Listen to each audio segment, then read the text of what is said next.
Hello, everyone, and welcome to People of Video Online. My name is Dan Courier, founder of People of Video. I want to welcome everybody to the live stream. Still working on my coffee this morning. We have, for the next 2 hours, we're going to share everything about People of Video. We're going to bring in guests, and we're going to be here in case you have any questions regarding People of Video or the speakers and the two-day event. I am joined by Dale L. Roberts, who was originally to be the MC of the in-person event. Now he's hanging out with me for the next couple hours to share everything People of Video, give you guys information, and be here in case you have any questions. Dale, tell everybody a little bit about yourself. Yeah, first of all, I'm pretty much Dan's insurance policy because he's getting that coffee into his system. And so we're going to make sure that kicks in there because I know that right as soon as you went out, nope, there's no second takes here, man. I'm Dale L. Roberts. I'm actually a best-selling author and a self-publishing advocate, and I teach people how to publish books that sell via my YouTube channel, Self-Publishing with Dale. And I am beyond geeked up to be a part of this conference, man. I know this was a little brainchild that you had, like over a year ago. You and I were just sitting over coffee, kind of just talking about how nice would it be to put together a conference for the East Coast. But here it turns out it's worldwide, baby. Absolutely. That's always, that was kind of one of the originating factors for People of Video to be able to bring some of that West Coast action over here to the East Coast, because we have a lot of amazing creators over here and not everybody can make the journey over to the West Coast. But speaking of the West Coast, we do have a guest speaker joining us. We're going to bring him on screen now. Jeff Barch from Story Greenlight is here with us. Hello, Jeff. Good morning.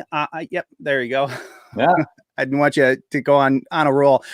Jeff is one of the speakers, like I said, Story Greenlight. Jeff, if you could introduce yourself, let everybody know what you do and also what you're presenting at People of Video.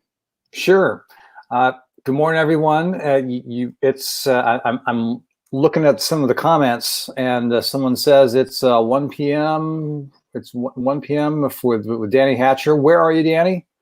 Because as of right now, the guys were talking about coffee. It's 5 o'clock in the morning here in Los Angeles, and I'm on my second cup. So let's do this. Hey, my name is Jeff Barch, and I have a story. I have a channel called Story Greenlight, and Story Greenlight is an online community that helps YouTube creators create content that makes a difference in the world. And so we do that by virtue of the stuff that I'm creating on the Story Greenlight YouTube channel. And also we have group coaching and a membership site, a group of creators that get together and help encourage each other, brainstorm ideas, and keep each other motivated to get stuff done. And it's a blast. Story Greenlight takes my background as a broadcast television editor. I've been doing that here in LA for the last 20 years, and I've cut television for ABC, NBC, Universal, Disney, ESPN, and a whole bunch of other folks. And so I take the stuff that I've learned in that world and I put it together with what I have learned and I'm still learning on creating for YouTube. And we talk about where things cross over and where they don't, and how to actually make this work so we spread a message that we want to have spread and connect with our audience. Awesome. And don't mind me, I'm in here in the background trying to figure out how to do transitions for StreamYard. I'm impressed already, man. This is good stuff. This is a new experience for all of us, obviously, with the way the world is today. We are experiencing new things, and we're trying to, let's see, there we go. That's a little bit better. Trying to figure out new technology and everything like that and give you guys the best experience possible. All of us are, for the most part, doing all of this from home. So it was awesome to be able, in light of current events, to be able to bring such an amazing group of people together to share their knowledge and expertise with everybody, not only on the East Coast, but literally from around the world. We have people from, international audience to People of Video. And we also have speakers from California to Thailand. So it is an awesome opportunity for all of us to kind of tap into that knowledge, be productive during this time, and make the best of the situation. So I do see chat over here. I will eventually figure out how to make all this look really good, but let's see, we'll do it like that. I guess that'll work. I would say I would love to know how I could actually comment on the chat. I don't see an option for me to do that. Does that exist? Dale, do you know? Dan? No, I don't see anything on the in actual StreamYard right now. So we've got a private chat. Yeah, so the way StreamYard works, at least from my limited knowledge of it, is you can, if you go to one of the streaming destinations, you'd be able to comment. And for anybody who is in the one, I see a lot of people commenting from YouTube. Actually, quite a few are all coming in from YouTube and Facebook. So we are live streaming to my actual Facebook page, the People of Video Facebook page, Creator Fundamentals Facebook page, the People of Video YouTube channel, and also the platform for People of Video Online, which you see that link there at the bottom. If you happen to be seeing this live stream and you're not part of the event, you can go to peopleofvideoonline.com, get your tickets, and gain access to all of these amazing speakers. And speaking of amazing speakers, I really want to know how to bring the speakers on the screen bigger than I am, because my big mug is taking up most of the screen. So he's the superstar, Jeff. Look at him. He's taking up all the real estate. There we go. Here. So we got to get okay, let's do this real quick. I just want to mention real quick at the top of the screen, Prism Live Studio. Prism Live Studio is the title. Uh-oh. Uh-oh. Don't tell him. You're going to have to do that spot. What he was saying was Prison Live Studio is one of the sponsors of the event. Oh, did I just hiccup? I disappeared on screen. Yeah, you froze for a second, man. You're back now. right when you were mentioning Prism. So yeah, we're going to recap that. But Prism Live Studio is software that allows you to live stream to YouTube on your mobile device, and it allows you to do so for free with a bunch of bells and whistles that allow you to put animations and everything on the screen that you would normally have to, edit into your videos or use some third-party software. It also allows you to live stream to YouTube without the minimum 1,000 subscriber requirement that you would need to go through the YouTube mobile app. So above and beyond that, they have been a pleasure to work with. They are here supporting People of Video. So I just wanted to mention them. And also really quick, while we're talking about sponsors, People of Video is also sponsored by Soundstripe, TubeBuddy, and Uscreen. Soundstripe is a great resource for all of your music, so you're not getting hit with copyright when you put music in your videos. I've been using them, and they're wonderful. TubeBuddy, can't say enough about TubeBuddy. They're the sponsor of People of Video. They're the sponsor of Creator Fundamentals. They are just an absolute pillar of the creator community, and they're always out there to help people in their endeavors related to online video. So they rock.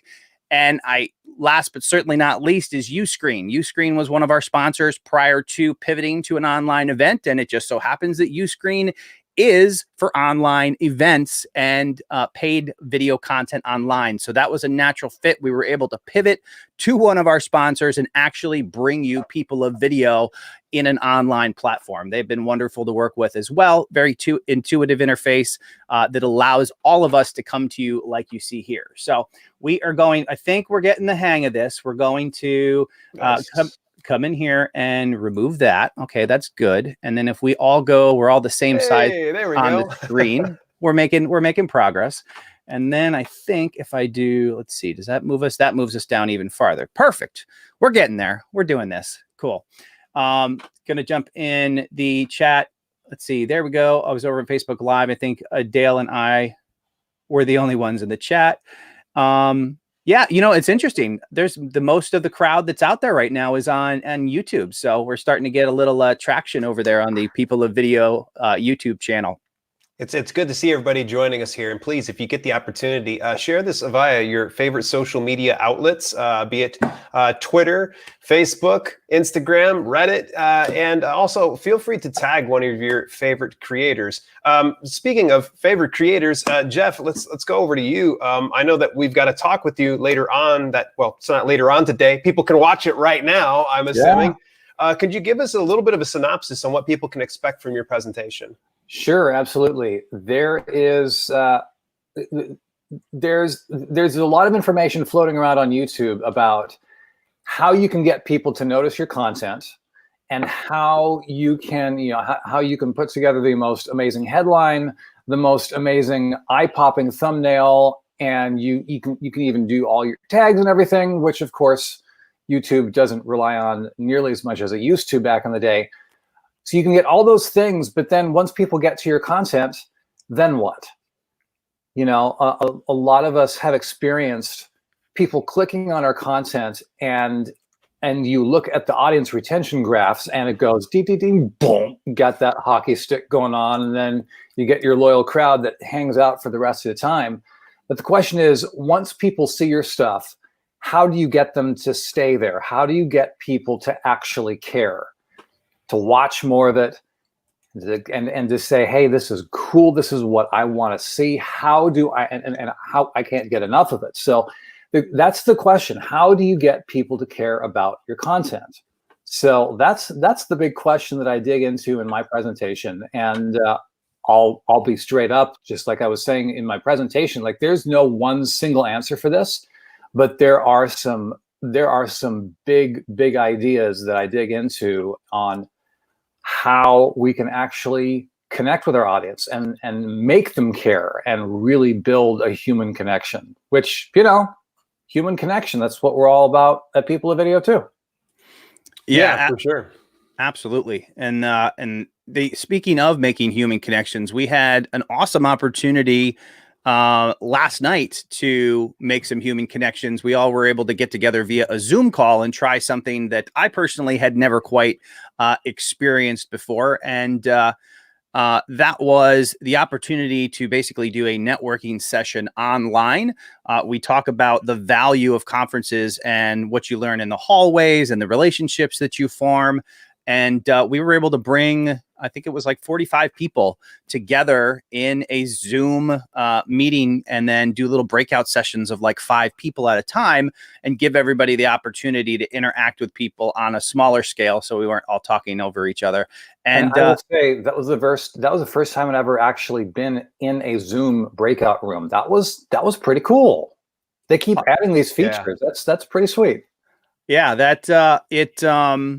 it was definitely an awesome experience, because and for anybody who wants to plan these types of things, you really never know what the response is going to be. You can do everything you can to kind of, make people aware of things and let them know the value of it. But it doesn't always come through on the other end the way that you think and hope that it will. But in this case, we were able to get the message out, and everybody saw the value in it. And I think everybody who actually attended came away with 10x the value of what they thought it was going to be, because I had, I always try to keep expectations very, very, level keel, just so there's not too high or too low, and just execute on getting stuff out there. And that really did. It turned into an awesome opportunity for people. I saw people making connections and trading contact information.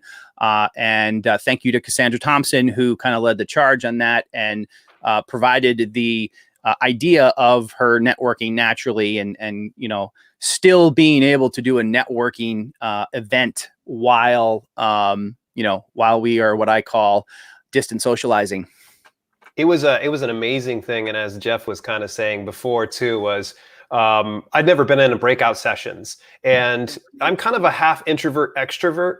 So when I get into conferences, I force myself to go and I talk with other people and try to chat with them. One of the things I've never enjoyed in-person events is when we have breakout sessions there, because inevitably you almost feel like the third wheel, like you're kind of looking for that extra group and such. So in the way that you did it last night, the way that Dan kind of commandeered things is, he just put people into random groups. So it was like a lottery. So you end up getting put in with about 4 to 5 other creators and got to talk with them. And it was so cool because, I got to connect with some really large YouTube content creators being larger followings. And then I got to see some newbies and ones that were just breaking into the business. And it was awesome because I didn't feel awkward or uncomfortable at any point, like say you would in a breakout session where you have to forcibly find a group and then you got to make the eye contact and the awkward handshake and the handing of business cards. This was probably, I'm telling you right now, those that showed up last night got their money's worth right away. It was so cool. And just the fact that, you know, Jeff came in, Roberto was in, Judi Fox was there, Cassandra was there, Dan popped in randomly into people's groups. This was cool because to me, I see some of these folks on YouTube and I say to myself, oh my gosh, this is so cool. And I get to actually talk to them and get to exchange ideas and get to connect with them. You know, if I see sometimes these folks in the hallway, sometimes I might feel a little intimidated. I might go, oh, that's Dan Courier from Creator Fundamentals. I don't know. Like, I don't want to bother him. You know, the cool thing is there was no bothering. You were thrown into a group, so you had no other choice but to go ahead and talk. And it was so funny. We weren't probably about a half hour into things. My wife hears how much fun I'm having over here. She comes on over and jumps onto the screen and had a little bit of fun with us. Awesome. Yeah. And as we saw from some of the comments I just threw up on screen, everybody had the same general consensus is that was really I mean, especially now, people who have been, you know, going on 2 months in isolation, the opportunity to have something like that, to be able to get together and, you know, get some of that human interaction. And not only that, but, you know, from the social side of it and also from the growth and business side of it for all of us as creators. I saw people who were talking about collaborations. I know, Dale, you were talking about collaborating with another tech channel for your other channel. So what were some of the connections or channels that you had conversations with that, you know, either you're following up on or, you know, just in general? I know you were leading the charge in some of the breakout rooms last night, Dale. Cassandra called me out on it. She's like, yeah, he just goes ahead and just takes the reins. What can I say? I just, you know, my thought is, you know, we were given a 6-minute time limit. It was like 6 minutes. There's going to be 5 of you inside the group.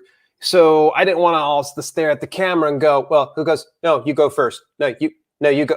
I just came in there and just took the charge because my thought is we got a limited amount of time and I want to hear more about everybody that's in here. And maybe when you're networking and connecting with people, you won't hear something that immediately jumps out to you. You might hear someone say, I do a channel about XYZ, or I'm going to plan on doing something like this. Maybe it doesn't make sense, but I would recommend that if you're ever doing any networking like this, you know, put off to the side like a notebook of some sort. If you're writing it down, or over on your MacBook Pro, you can always pull it up and put some notes down because you may need to connect with another person. So for instance, right away, I knew immediately, Terrence, we got connected, and I believe, hang on a second, I actually have my notes pulled up here on the Mac.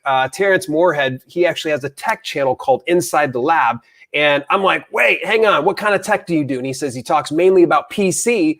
And I'm like, oh my gosh. I'm like, immediately, you got to meet my brother. We've got a channel. It's called Live Streaming Tech, blah, blah, blah. And already we were formulating something and getting connected via Twitter. So this was awesome, getting that connection. Now, I met some other people, some resellers and such. So Kevin Fairbanks was one. Adam Freites was another one. I don't have anything I can immediately connect them to, but there's a good likelihood that, say, further down the line, when I'm speaking to other resellers, I might go, hey, I know Reezy Resells. Like, he's a fantastic person. You got to get connected with him. So there's various ways you can kind of do networking. Always never take anybody too lightly. You know, just because they're like, hey, I'm just starting out, it's my first video. You never know what they're going to be like. Because I know that, Dan, you and I can kind of share our experience. About over 3 years ago at Vid Summit, you had, what, a whopping 500 subscribers? And most people would have been like, not going to pay attention to this guy, but you and I had already connected. And one of the really cool things was I got to see you blow up. Like, literally, it was like that one video that took off. And my boy just goes ahead and tears off. And so you and I have done a collaboration on the other channel. We've met. We've actually gotten connected on numerous business opportunities. I know there's some things that hasn't worked out for me, so I sent them on over towards your direction. Getting those connections, it's so awesome. I love networking. I mean, it's one of my favorite things. It's like making friends. For sure. And I think that one of the things that you touched on that people need to realize is you don't necessarily have to expect some immediate return. I remember meeting both of you in person for the first time, and it was, having conversations. In some cases, we recorded some videos, but you just start that relationship. You make that connection, and you never really know. Like when people who are now speaking at my conference met me 3 years ago, it wasn't, oh, I'm going to talk to this guy because he's going to do a conference someday. It was just, hey, I'm trying to make this thing work. I'm trying to make this thing work. Let's have a conversation. And those things, I like to look at it all, both in content creation and meeting people, as kind of planting seeds. And you never really know which seeds are going to grow, but some of them do, and they turn into trees, and some of them just kind of, hang out there. And sometimes they sit there for a couple of years until other opportunities. But making all those connections, forming those relationships can really go a long way. Jeff, what was your experience last night with the Zoom? I know that there were at least a few people in there who mentioned to me prior to you joining that they were big fans of your work. Oh, very cool. And I confess I was actually late to the party last night because I was actually I was literally coming from an edit shift for the show that I'm cutting right now, which is a whole different conversation. There's a whole world of infrastructure and logistics that happens to get broadcast television edited on a large scale, and actually to have that happen at all, but never mind to add the extra layer of that happening remotely. So that's been blowing my mind recently. But with last night, I was just really enjoying the vibe. It was a really cool vibe. Everyone just relaxed and hanging out, and people offering comments here and there. And it was just a really cool way to connect in a very low pressure way, like Dale was saying. It was super, super low key and a lot of fun. Awesome. Yeah. And like I said, it was a really common, totally off topic here, but I got to find a way to not make myself the biggest head. I have a big head to begin with, and try to get all of us on screen is just okay. That's better. But I'd love to get all of us on screen and make each of you bigger when you're talking, rather than going the single. But that aside, yeah, it was. And again, I was hosting the event, and it surprised me how awesome it turned out. And that's definitely something that I'm going to do, more going forward, because I think there was a ton of value in it. And I think the breakout sessions are kind of what makes that key, because you put 50 people in a room or 40 people in a room, and it's everybody goes, you're either talking all over everybody, or, or one person dominates the conversation.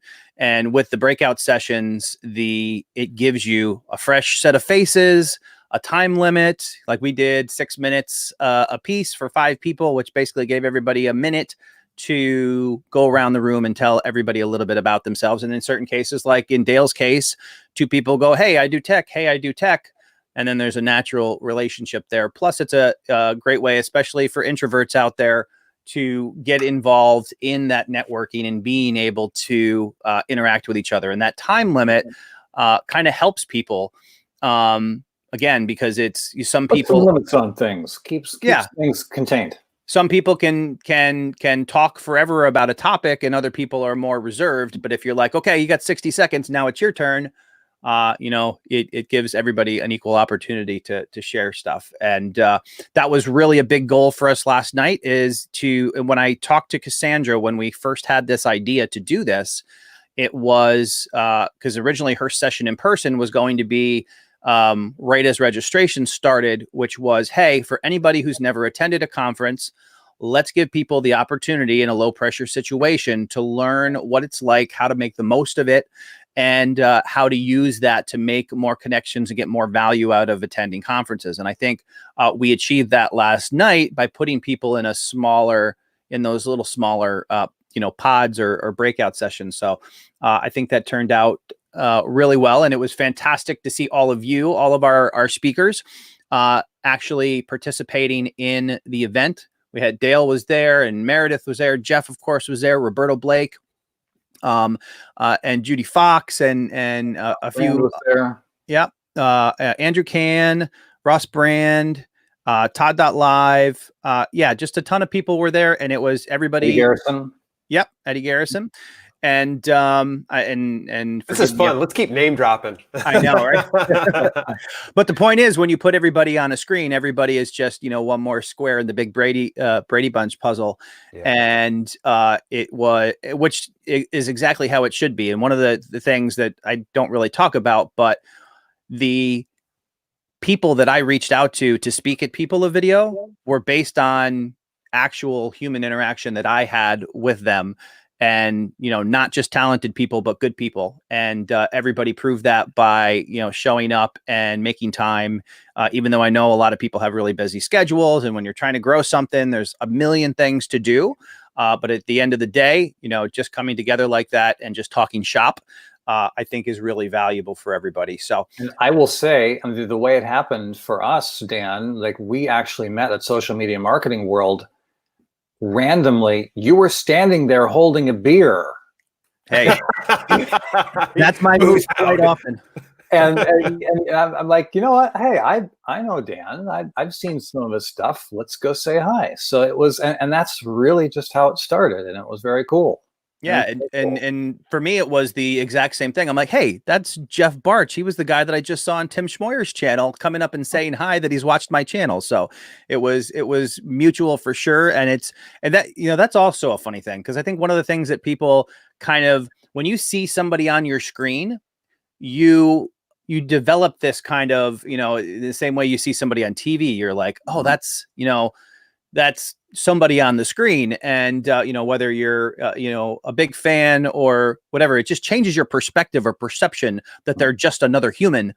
And in our case, he came up and said, hey, he had seen my content. And I'm like, oh, I knew who he was, because I saw the storytelling stuff that he did with Tim.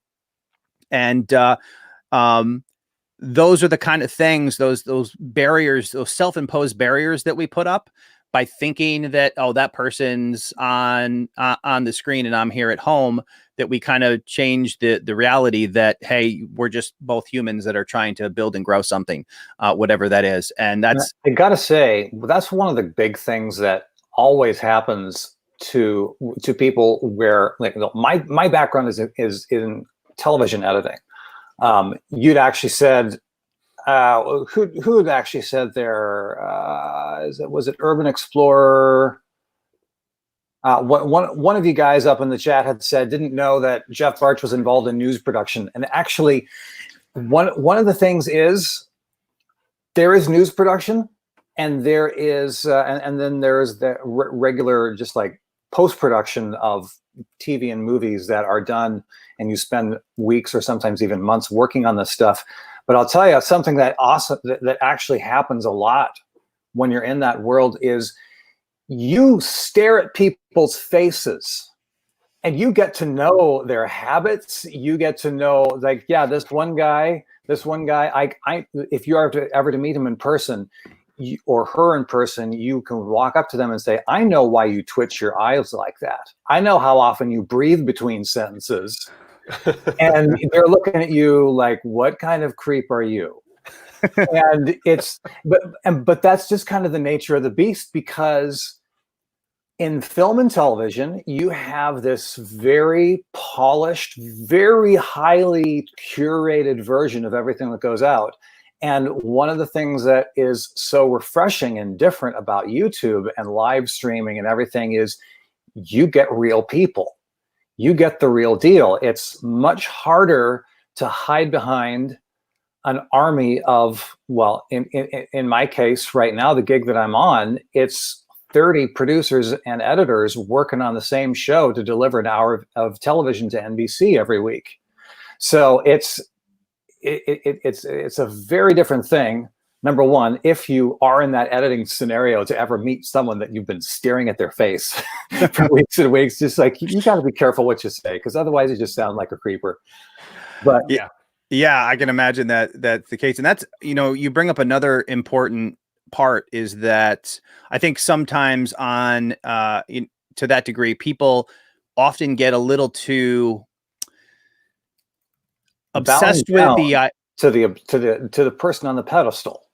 that, and also the idea that they see perfection, so they think that they have to get to perfection in order to be worthy to also put themselves out there. And I think that you see it because you see, especially on social media, you see everybody's own version of their perfect self, and that's what they want to show you.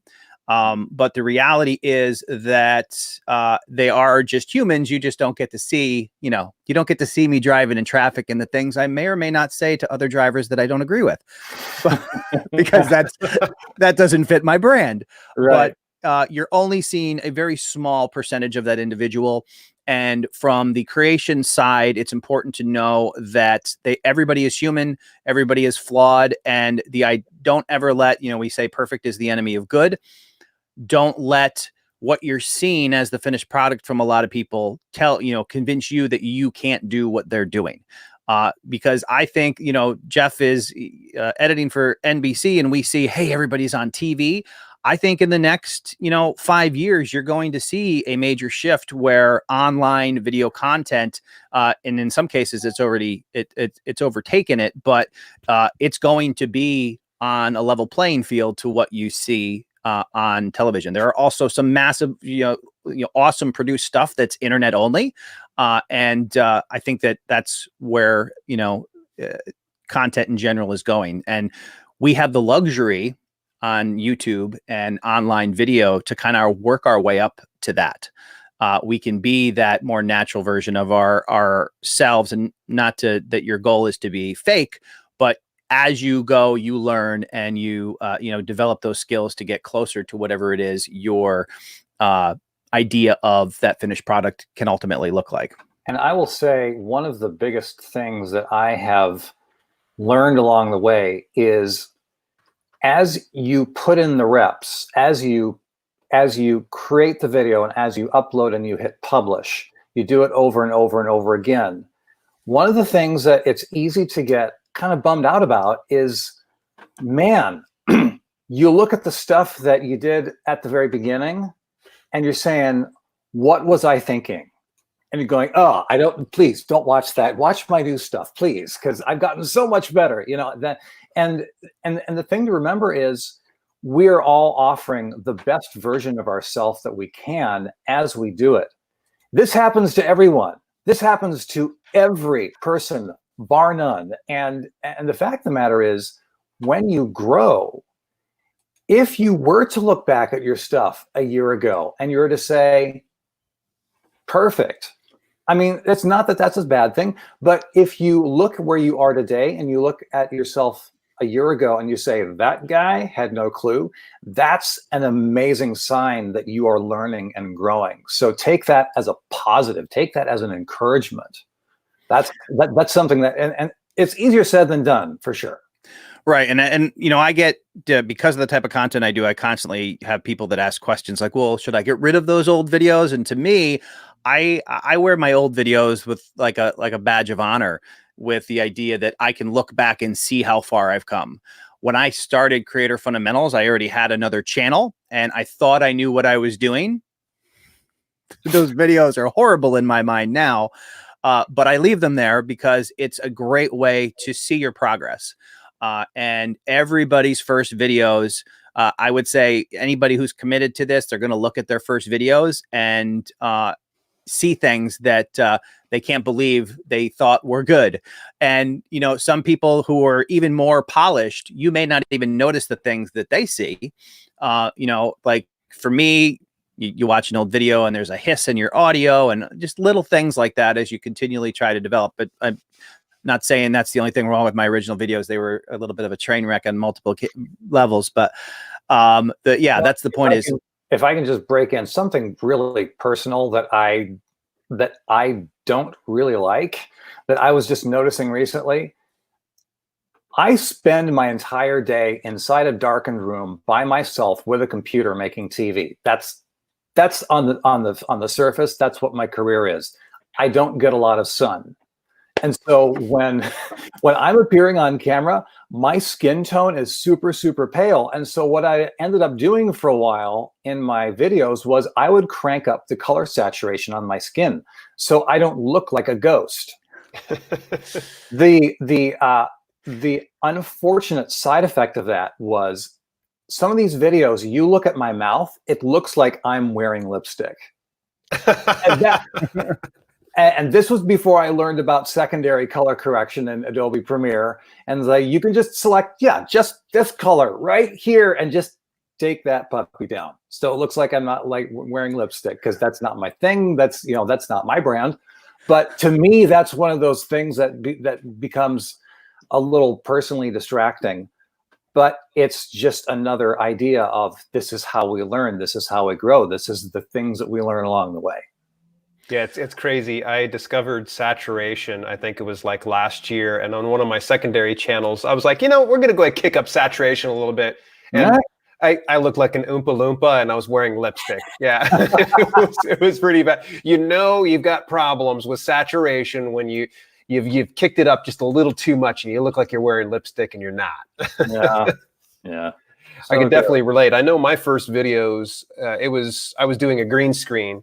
It was scripted and just a little too fast. Like, it was just a lot of just jump cuts. And I just look back at it and I cringe. But the funny thing is, there's still people discovering my whole brand through these older videos. And it's so funny. You'll get some people like, love your stuff. Great. I subscribed. And I'm like, okay, awesome. And then you got some other people like, why don't you calm down, dude? Like slow down for a second. Like, your energy's way too much. I'm like, watch one of my recent videos. And then they're like, oh, all right, this is way better, dude. Yeah, you need to calm down. Like, there was numerous times that some people had pretty much accused me of Coke. We're just going to go ahead and put it out there. We'll assume that that's a beverage. But the thing is, I used to just get very excited. I'd get on camera and it's just so cringeworthy. And I look back, and now I'm much more relaxed, because I'm about 700 videos deep into this whole career here. And so it takes a lot of time. And I think Roberto has said this. I know Dan said this. Make sure that you pump out your next 100 videos, your first 100 crappy videos. I continually keep chasing that 100. I keep chasing that 100 because I'm like, okay, got that 100 crappy ones out the way. Now let's go ahead and let's get the next ones. Now, this is not licensed to be super crappy here, folks. It's licensed to go ahead and express yourself creatively with where you're at. Be self-aware and make those tweaks as you go along and become better at it. So I know when people were like, dude, oh my gosh, like, lay off the drugs. And I'm like, okay, I got to calm down when I get on camera, because it's clear that they're not getting the message that I'm trying to share with them, because I'm being just a little too much, like Tony Little trying to push the gazelle. You got to try this out. It's amazing. Like, everybody's like, no, dude, we need to have an intervention with you with this gazelle thing. Yeah, and that's interesting, because there's some people. Good. Oh, I was just gonna say there's some people who really embrace that approach. They're like, they feel the energy through the camera, and then there's others that are like, yeah, I'm just gonna click to the next video. So, what were you saying, Jeff? Yeah, that whole energy thing on camera, it works when you're on. It applies when you're on camera. It also applies when it's just your voice. When I was in college, I actually was the night DJ for a radio station that the college owned. And there was one day that I was listening to myself give the weather, the top of the hour weather report. And I rolled a cassette tape off of me talking off the air, and I played it back. I'm going, who is this guy? He sounds like death warmed over. He sounds like he's about to fall asleep. And the thing is, I was talking pretty much like what I'm talking here. But when you hear that playback, there's something about the medium of radio specifically and of television. You really do need to amp things up in order for your energy to come across, because otherwise your energy is just like, it's a really kind of an interesting thing. So, I mean, for people who are in the place that Dale was describing, and you know that you need to push your personality to be yourself, but to be yourself at 120, maybe 125%. Sometimes it can feel a little bit weird, but most of the time it only feels weird in here, and it ends up coming across normal. Yeah, and I completely agree, because my normal looks and feels on camera like I'm just low energy. So and that was like one of the things I've dialed down. I try to be high energy now, but when I first started, I was doing it on an iPhone, and in order to frame the screen right, I had the iPhone away from me. So I was kind of trying to project myself to a mic that was in the distance. So I was literally yelling, and I used to get comments all the time, stop yelling at the camera. But now it's a little bit better where I can talk at a little bit higher energy and not scream at people as much. But, one of the reasons that I do my intro the way that I do is to set the tone of energy, with my hi, welcome to Creator Fundamentals. And that is to kind of amp myself up, get ready to go, and kind of set the level of where I think the energy needs to be. So when I'm recording and making, takes and that, I know where to go with it. But yeah, it does take a while to kind of get a sense of where that line is. And you're like, well, this one just looks like you're, having a breakdown on camera. This one is a little more high energy, enthusiastic kind of approach. And also the facial expressions that you have really impact the way you come across. And in the sense that if you're just talking normal, it can come across like you're kind of down. But if you're actually smiling, it's the effect of smiling actually allows you, I don't know, it just kind of pumps you up and puts your chest out and allows you to kind of talk with a little more authority, a little more excitement. And, those are just all the things that you kind of develop as you go along to get more comfort on camera and sound not so much like you're screaming, but that you're bringing the energy and people respond to that. I will say one of the things about what to piggyback on something you just said, I've also done a good amount of voiceover work in my time out here in Los Angeles. And one of the things that you learn is if you smile, it literally does change the way you sound, because there are physiological reasons for if you turn up the corners of your mouth, it's the difference between oh, let's see, what's some copy around here. Okay, I'll take one of the comments like from Construction Cronies. That's right. I like trying new things. One thing at least every video. And then the difference when you smile is, that's right. I like trying new things. One thing at least every video. There's a difference in your tone, and it happens when you smile. And a lot of directors will actually say, when voiceover artists are recording in the booth, say, okay, give me a little bit more smile. So maybe that's something that can be helpful to keep in mind when you're creating your video content. There is a physical difference that engages people, and it adds energy just by virtue of you putting a smile on your face. Yeah, absolutely. That's great. That's great advice. And it probably took me 50 videos to figure it out. And now you've heard it here first.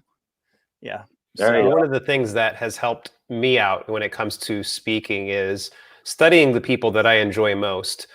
So if you've got a video content creator that you enjoy, and you're finding that, for instance, you're going back and listening, kind of like what Jeff was saying, listening to his old stuff and going, oh my gosh, this is like watching paint dry. Like, what's going on with this? Try to really craft what you're doing, what you're going to need to do. And this is something I learned in the pro wrestling business is we used to what's called study tapes. That was back in the day when you actually had, VHS, and you would be studying it, and you would study matches and you would study promos and such like that within wrestling. And you weren't just paying attention to it for entertainment's sake. You were paying attention to the nuances. What are they doing? Are they gesticulating? What type of gesticulations are they doing with their hands? And what are they doing it with? How are they inflecting certain portions of what they're saying and when they're saying it? You can watch probably a really good video content creator and watch a video maybe that has a fair amount of views and you enjoy it yourself. watch it a few times through. Pay attention to not just the production of things, the editing, the jump cuts, the transitions. Focus on what the speaker's doing and how they're delivering what they're delivering. Is there a lot of uhs and ums? Are they doing a lot of filler words? Is there a lack of those things? Is there some confidence in what they're doing? You'll even notice as I'm kind of even expressing myself right here, right now, doing the gesticulating. You see my eyebrows go up, they go down. It's all automatic. And I think it comes with practice. But what's going to happen first is you got to get into the game. You got to be a student of the game, consume the content, not just to be entertained, but also as an informational aspect to where you can start to pick apart how do they do this, and this. One of my favorite ones I like to watch is on Alpha Gaming. Harris Heller actually hosts it. And I love my energy. My energy, obviously, I'm very much enthusiastic, positive. Everything I talk about, I'm very passionate about it. But I also want to get it to where I'm not turning off everybody. And I noticed that cadence that Harris does within his videos. And I was like, I like that. That's very relatable. I feel like I'm sitting down and having a conversation with Harris, and we're kind of getting, to know each other. And to me, I wanted to have videos more in alignment with that. So when you start to see a content creator and you're going, man, I love that. I would love to be just like that. Study what they're doing. Model what they're doing. Don't be what they're doing, and try to make it your own. And in due time, you're going to find your confidence starts to really improve and your delivery is going to improve. And one of my favorite things I'm sorry, hopefully I'm not going too long here, Dan. One of my favorite things I love to do, and you guys are talking about smiling. This is something that really helped me out. And it's rather, fitting that Brian G. Johnson's book's here in the background, because this is the lesson I learned from him. I was in Vid Summit about a few years ago in LA, and I was watching him and Nick putting together a video collaboration. And anytime Brian would mess up, he would stop. And it was like batteries would run down on him like this. Pew! And then he'd come back up and he'd just go right back into it. And I go to him, I said, dude, how do you do that? What do you mean? And I'm like, how are you doing that? Like you messed up. Like anytime I mess up, I just lose it. Like back then I would rage. My wife was like, what's going on? Do I need to call the cops? And I just realized like, oh my gosh, I need to probably relax just a little bit. So here's something I do, and everybody's going to enjoy this. So if you're a rager like I used to be, what I would recommend is do a Brian where you do a hard reset, jump back into it. And here's something I love to do. I just do a ridiculous face into the camera, look at the actual video or anywhere else that you're watching it. Look how ridiculous you are. I'll do this. It'll make me laugh every single time I loosen up. And next thing I know, I'm just having a little bit of fun. You can even see after I did that ridiculous face, I'm sitting here smiling as I'm delivering this. So just allow yourself that freedom. And I think that was something Brian said is you can't be hard on yourself. You can't be a one-take warrior every single time. You got to allow yourself to have some mistakes. So if you ever have those mistakes, try that tip. Brian does a hard reset. For me, mine is just smile so ridiculous. And the next thing I know, I go into the next take. It's flawless. I got to say that is a really good perspective. It's one of those things where when you look at what people are doing and you model that in yourself, you start to pick up things that you can, like specific things that you can adjust in what you're doing. One of the things that I've been working on with myself is removing the word like from casual conversation. And as soon as I say that, I just said the word like about a couple sentences ago. So it's not completely removed. But that was one of the things that I found in my appearances on podcasts and other free-flowing formats. I was just using that as a crutch. And I know a lot of us do use the word like as a crutch. And so that's something that I've been working to dial back. The other thing that you're talking about, facial connections and how you appear and how you smile. There's a creator by the name of Jesse Driftwood who did a collab video with one of the other people of video speakers, Cody Wanner. Cody was in Ireland at the Power of Video conference in Belfast.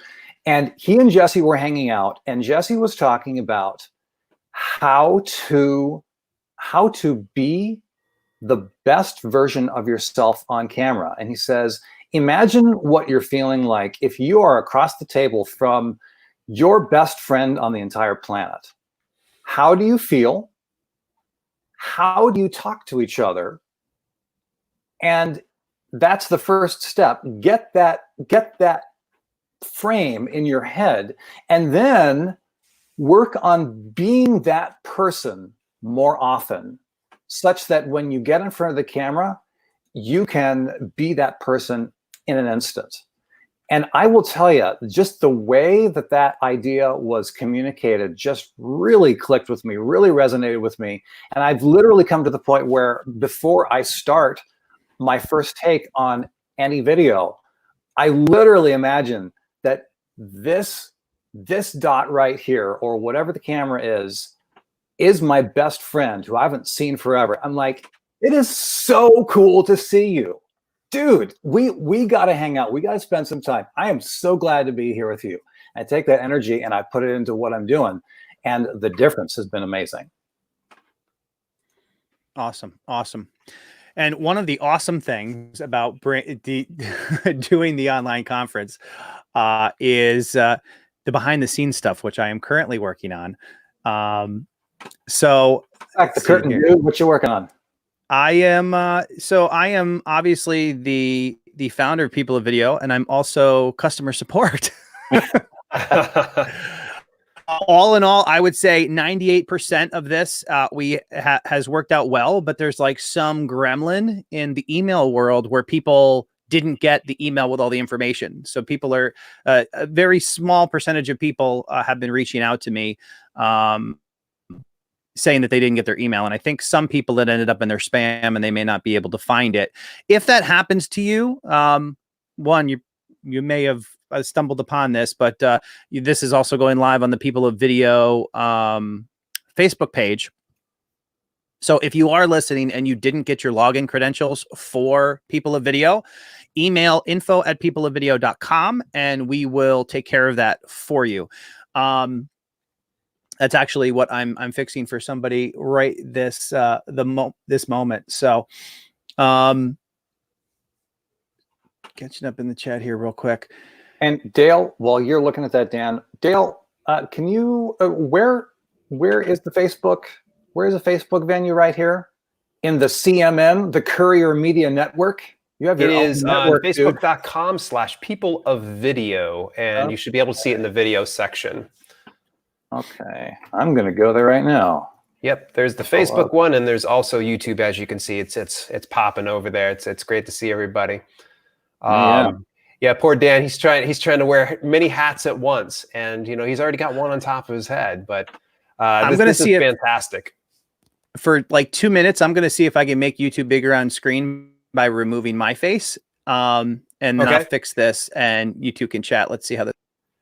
Awesome, good stuff. Hey, so Jeff, I've got a question for you that this kind of can get things rolling. Let's go back to something we were discussing before, and that was the networking end of things. If I'm kind of an introvert and I am new to this whole thing, what is the best way for me to introduce myself without being too brief or without being too long?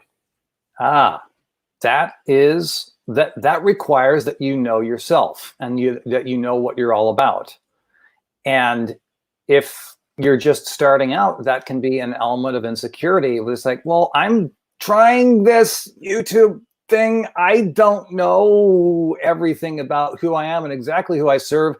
Guys, do I need a niche? So you get all this stuff going on in your head. So the easiest way that I found to short circuit that is to find a point of commonality with whoever you're talking with. If you don't know something that you have in common, then give them a compliment. Start out by giving the other person a compliment. Hey man, I'm a huge fan. I'm a huge fan of self-publishing. I know that you're into self-publishing, Dale. Tell me about what kind of stuff you're into. Just something like that. I mean, because Dale and I we're only meeting each other for the first time right here on this stream. So I know that, that's Dale's world, and he's learning a little bit more about mine. And so, and I will say, I'm also I am a what my wife calls a socially poised introvert, because if people think that I am an extrovert, it means that I've fooled you. I'm a guy who sits in a room with a computer by myself all day, and I like it. And I've been self-entertained. I mean, it's and it's one of those things where, like, I was the kid who went down into the basement and played with Legos for hours and hours and hours. For years, I would do that and just completely lose track of time playing with Legos by myself. And it took me decades to realize that the same thing that gave 8-year-old Jeff the ability to just lose himself in playing with Legos and putting all these pieces together, that is the exact same thing that I'm doing in my career as my day job as a broadcast television editor. Wow. And it's one of those things where you realize the thing that the things that shape you as a kid shape you as an adult for years and years to come. So back to your question about networking, it is difficult at times to say, I have no idea what to talk about, so focus on the other person first. That's my gut reaction. What have you found to be helpful when you're first meeting someone, Dale?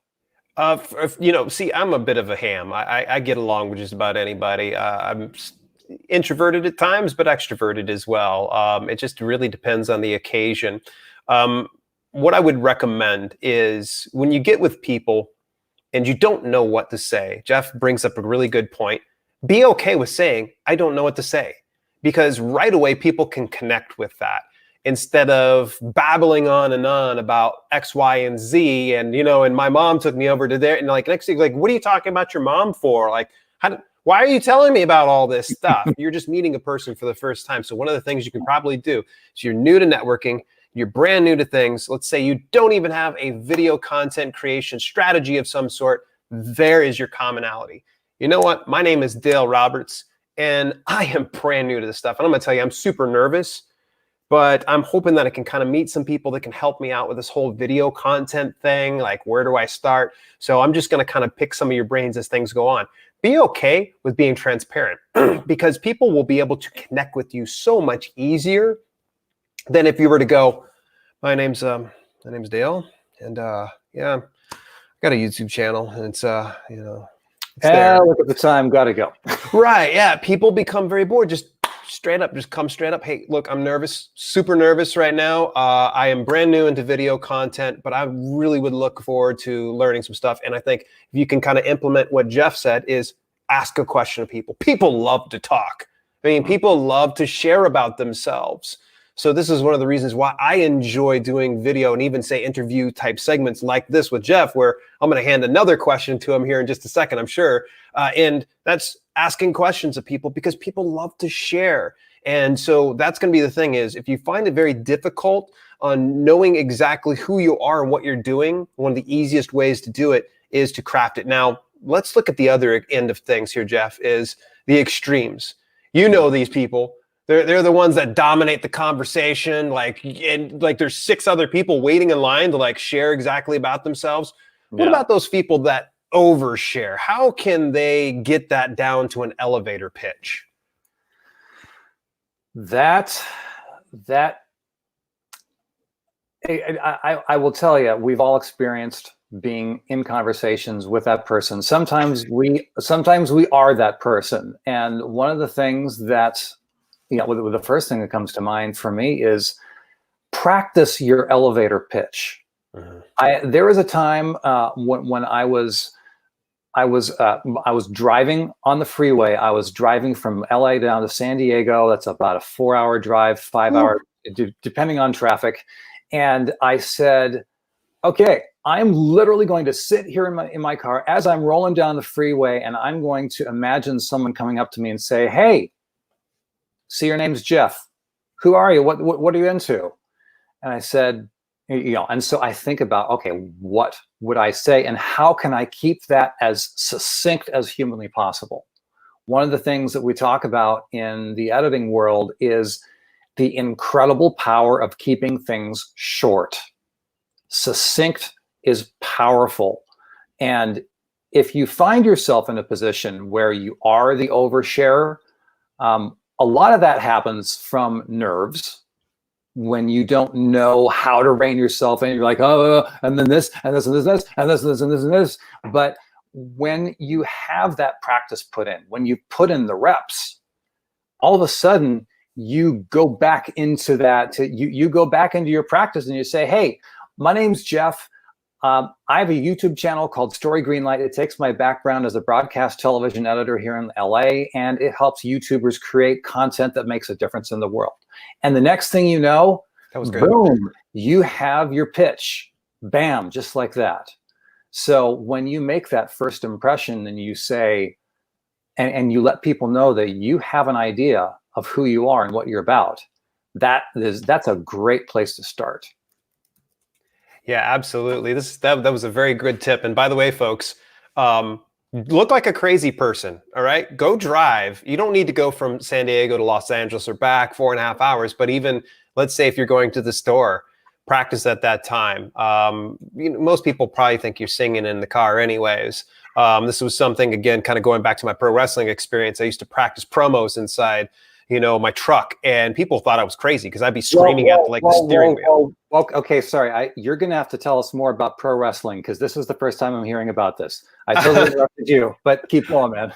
Yeah. So, I would look like a complete crazy person, but the nice thing is it got it to where I was more confident in my delivery, and also I could start to improv, put yourself into specific situations to where it doesn't seem so forced, because like someone can come up to you, you can have an elevator pitch, but it's going to seem real forced and contrived if it's not unique to the situation. So it could probably say, for instance, if I go to a self-publishing conference, I'm not going to be like, hey, I'm a best-selling author and self-publishing advocate who wants to show you how to publish books that sell. And they're going to be like, what are you doing, dude? They're going to be like, that doesn't make sense. You need to make sure that you tailor what it is to the audience that you're speaking. But there should be a generalized one, kind of like what Jeff and I are speaking about is, whenever someone introduces me, they say, hey, tell me a little bit about yourself. I say, I'm a best-selling author, and I also advocate for self-publishing your own content. I show people how to publish books that sell. And that is a good universal one. But if I show up to a self-publishing conference and I do that, people are going to be like, what are you doing with your stuff? We know that's your thing. Yeah, it's just listen to the difference between here's the corporate mission statement versus here's the human saying about here's how we help people. The difference is night and day. It's just the smoothness is so improved. Yeah. I'm looking over here in chat, by the way. It's really popping off here. The key at Story Greenlight is, you may not be seeking that socializing on a day-to-day basis, but you are ready to go and be social when you are in the moment. Thank you very much. We appreciate everybody doing a lot of the comments and such like that. And if there's any kind of key takeaways that you're getting from Jeff here or myself or Dan, go ahead and post that inside the comments, but also share that via social media. Of course, hit us up over at Twitter, at People of Video, at Creator Fundies, which Creator Fundies, dude, like fun. It always makes me think of like fundies, like, the old, underwear for children, wasn't it? Is that what was that? That comes from the fundies was just a shorthand way to talk about fundamentals when I played baseball. And they talk about it, you having a solid foundation of the fundies, not the underwear. The actual fundamentals. Not the underwear, yeah. Yeah, but you can tag me also at SelfPub with Dale. And Jeff, are you over on the old Twitter landscape as well? I am actually not on Twitter. The places to reach me are at storygreenlight.com. And you can look up Story Greenlight on YouTube and also at Story Greenlight on Instagram. Excellent. Tag him on Instagram. Awesome. By the way, I wasn't kicking Jeff off. I was just asking him. It sounded like we're wrapping you up. You're getting packed up and shipped out of here, Jeff. But what I do, guys? I'm sorry. Dude, you talked about wrestling. Yeah. Unless you have something urgent, Dan, I need to know about this wrestling world.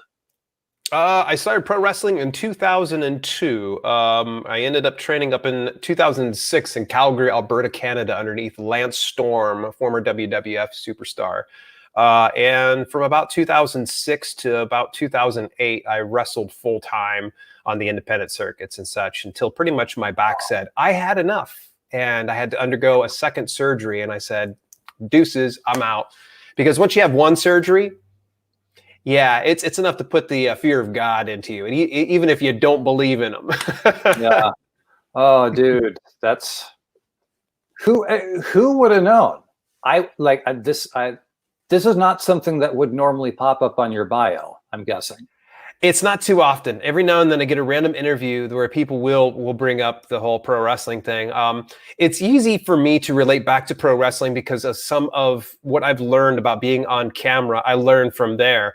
In fact, one of the things that I learned very much was this is the most important real estate. I was doing a WWF tryout in 2004 in Louisville, Kentucky at Ohio Valley Wrestling, was the developmental territory at the time.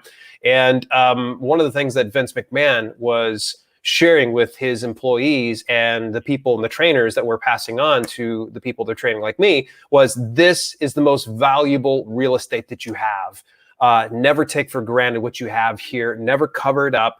Never hide it. Always try to show the whites of your eyes and project yourself and all of your emotions to the people in the back seats and the cheap seats, because you want to make sure that you're reaching and connecting with people. And I think I'm very fortunate in that a lot of this education that I got through the wrestling business of entertainment, I was able to parlay that on over into this world of YouTube.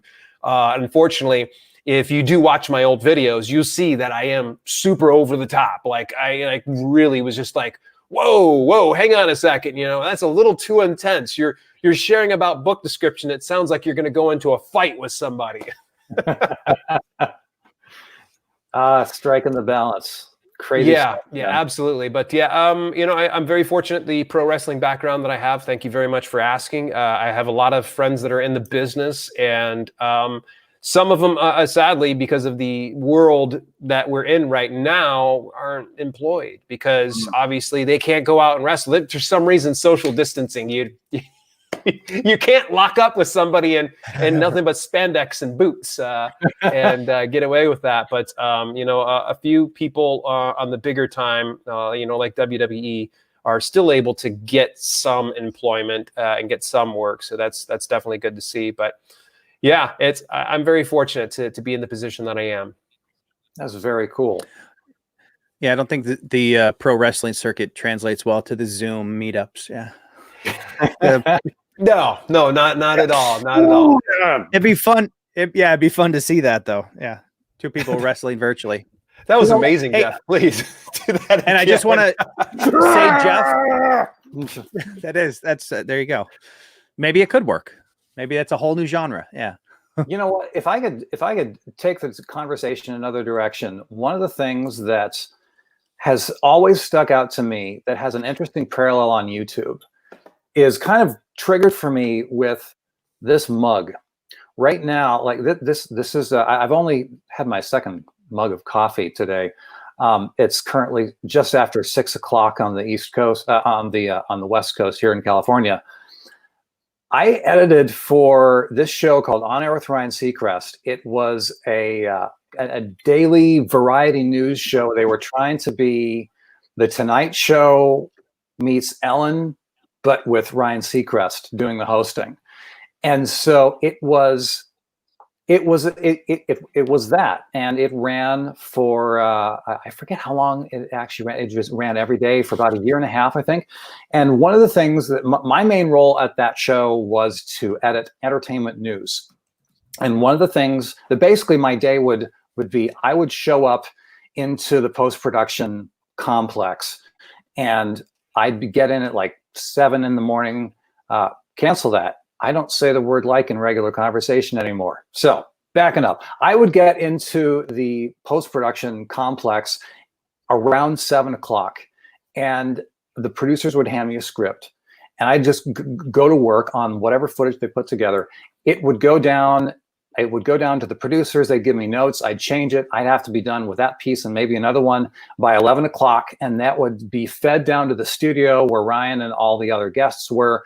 And that show would be pumped up live to the satellite at noon that day, where it would be seen by millions of people on their television screens. And then they would instantly forget they ever saw it. And I remember thinking about that and thinking, what on earth am I doing in the entertainment news world? This stuff is so disposable. I feel like my work doesn't actually mean anything. It doesn't actually make a dent in the world. And I know that there are a lot of people who are struggling with that idea on YouTube as well, thinking, man, I just put something out into the ether and no one notices, or they think about the idea of putting together a YouTube video and it just feels disposable. And it's one of those things where you do need to strike a balance. But I will say, it kind of messes with your heart and with your mind if you're putting your heart and soul into something that could be seen as disposable. And I'd be curious to know with you guys, if you've ever dealt with that, and what advice that you would have for other people dealing with that. Dan, what do you think? So, honestly, I guess I've never actually, just because of the way I started, I didn't start with any idea of any personal gain, I guess. And I don't know if that's the right way to say it. My very first channel was called The Average Dan, and it was literally, I would go to fix our car back when it seemed like I was fixing a car every other weekend. And my go-to was always to go on YouTube and look for content to help me fix something, like where, how many, is there a nut or a bolt that I can't see, that I'm going to spend hours trying, take a part off and can't figure out why. And what I would do is when I didn't find a satisfactory video, I would just make it. So it was more, but I had no exposure to any of it. So I had no expectations of how, like, what to expect, and to know, like, it was just like, maybe somebody will find this useful. Probably more so as I've become, gotten further into it, especially with creator fundamentals. You do get that reaction sometime where you don't get the response of that kind of demonstrates that people have found what you are doing useful. And that's, that can be kind of a bummer for people sometime. And also one of the other things you learn is the stuff that you think is the most useful at times is not necessarily what people want to see, at least in my, my topic. So, yeah, I mean, I can certainly see where that could get to you. And I know a lot of people who share that with me. A lot of people who do, more creative stuff that get that feeling that that their stuff, it doesn't matter because they're not getting whatever type of validation they think they are expecting from YouTube or whatever platform that they're on. How about you, Dale? Yeah, there's a couple sides of this to where creating the disposable, content for a hot minute there. See, I'm a very niche topic, self-publishing. I mean, there's not a very large audience for that, and especially the modern day version of self-publishing, because a lot of people think that it's still the creepy uncle who's keeping a pallet full of, books about, stamp collecting, and it's collecting dust and such like that. Well, the modern day self-publishing model is no longer like that. Well, at any rate, I made the mistake, the egregious error of trying to create a weekly news update. And I would spend hours curating this throughout the week. And then I would put together this like 5 to 10 minute video to get next to no response. And it was disheartening. It was disheartening. I would get, maybe like 20, 30 views on a specific video. And I'm like, I just spent hours putting this together. Why am I doing this? And, what I did was I started to just take a step back and go, okay, what is it that people truly want? Because I can sit here and grind out this news type stuff and it's not going to be very evergreen, because I could be reporting some type of a changes in ebook formatting, and next year there's a whole new ebook formatting. So what's the point of someone watching that news feed? But what if I showed something that was a bit more evergreen? And so I started to adopt more of a philosophy of understanding the pulse of my audience, understanding my audience, first of all, and what they're looking for, and trying to deliver that value, and also recognizing there's a larger audience beyond the ones that are currently with me. Because when I put some, content together, yeah, I want to honor my subscribers and give them the content that they're looking for. But I also want to look at the larger picture and bringing in more people. One of the things I would say this, and don't run into this trap, folks, excuse me, sorry, is don't put your value on the amount of views you have on a video. Don't put your value on the amount of watch time that you have or your CTRs, because that right there is a mental mind screw. And I'm saying this PG version here. It can be such a mental mind screw for you, because you're looking at this video that you've put some time, energy, and your heart into, and it doesn't go so well. Then you start to kind of go, oh, well, then that means I'm no good. That's nothing to do with you not being good. You put your heart into it. So that's to be applauded. That's to be commended. But you also need to look at it from a business aspect and look at it like an employee. Whatever you are putting together, you have to look at that employee and assess, how are they performing? What do you need to do as a manager to lead them and make it better, so that way it performs better? So anytime I just look at any of my stuff, be it videos, be it books, if I see it's not performing well, I got to go in and look at it from a third-party perspective and go, okay, how can this do really good? So, what I would say is, yeah, if you start to put some of the disposal, and it's totally cool if you want to put together a news channel, it's going to probably be a slow and long and hard grind for you, but eventually you'll get to where you need to go, because your channel is going to take off. I know I was talking to one gentleman in one of the breakout sessions that his channel was revolved around that, and he had like 77,000 views in a particular news piece that they did. But any rate, all that to say this, yeah, we all run into that whole issue. And Lord knows that when I started on the whole YouTube journey in April 2016, I put out my first videos, very cringy, and it was, they just sucked, and they were very disposable. No.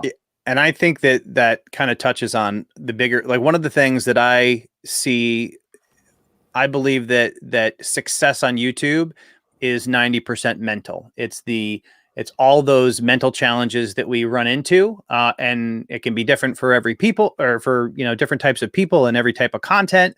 But it's just the mental aspect. I'm not good enough. I'm not getting the response. How long is this going to take? People who are impatient because they don't really understand what it takes to build a brand. They usually, the people that they're introduced to on YouTube are highly successful, and they don't see the 10 years that it took to get them there. Obviously, one of the things that we try to do with things like People of Video, and I also do on my channel, is to shorten the learning curve, to get people on the right track sooner. Because yeah, a lot of those people, it took 10 years because they didn't have a resource to go out to and learn from everybody else's mistakes. And the definition of insanity is doing the same thing over and over again, expecting a different result. One of the things that these types of events allow us to do is leverage other people's mistakes, because they've done it all wrong while you weren't watching. They figured out exactly, or maybe while you were watching, or perhaps while you were watching. Over time, they've been able to develop a more streamlined approach, what works, what doesn't work. And that's why we do things like People of Video to, shorten that, take out all the mistakes, identify those mistakes, for some cases, for a lot of people that are attending, before you even make them or know that that's something that you need to work on. So, I will say one of the biggest mistakes that I see in people that are creating story-driven content, if they're primarily in the vlogging world, one of the biggest reasons that vloggers struggle so much to find a following is that vloggers often, not always, but they often begin from a place of, here, hi, I'm me. Let me tell you about me and my life. My life is amazing. Wouldn't you like to learn more about me? And the audience says, no, I'm concerned more about me and my life and how you are going to benefit me. I mean, it sounds a bit crass to say it like that, but we're all going through life and our brains are evaluating, okay, how is this experience or this situation going to either benefit me or hinder me?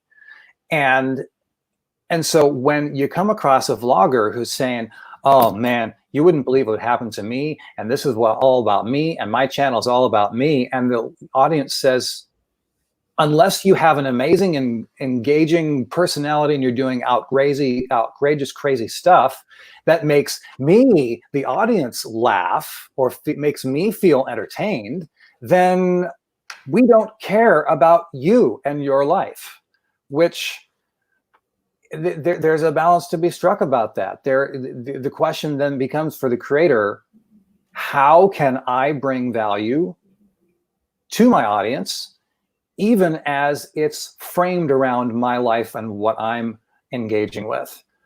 The vlogger who says it's all about me is far more likely to struggle than the vlogger who says, here's how I can help you. Yeah, and I think that's a really big mind shift or a mind state shift, because you have to approaching it with people will like me, I'm interesting, or I can edit myself interesting, without starting from that base point of, what is the value that I'm delivering, and working your way back to the content.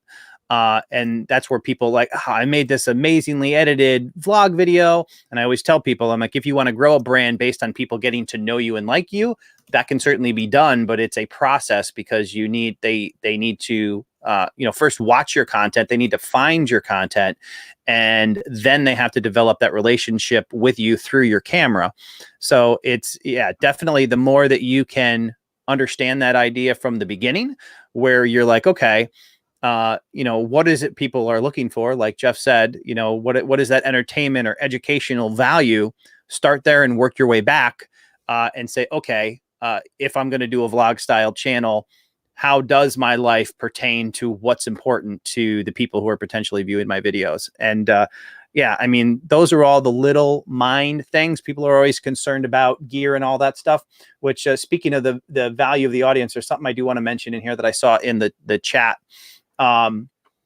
which is actually a technical question that somebody asked. But and it all starts with those kind of things of, what do people want or need to know, and being able to convey that, through like what Jeff shares with people, with the ability to use storytelling to actually get your message to them in an impactful way. On my side, which is more tutorial based and educational and how to and search engine result kind of stuff.